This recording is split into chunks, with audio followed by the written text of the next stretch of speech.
Hello 18, malapit na rin ang concert ng SB19 sa Auckland, New Zealand.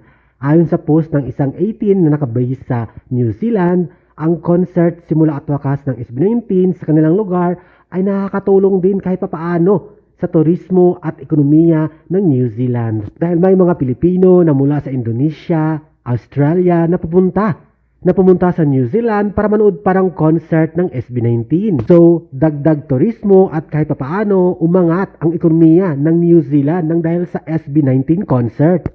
Malapit na ang concert ng SB19 sa New Zealand sa The Trust Arena, December 12, 7 p.m. Kaya go na at kuha na ng ticket.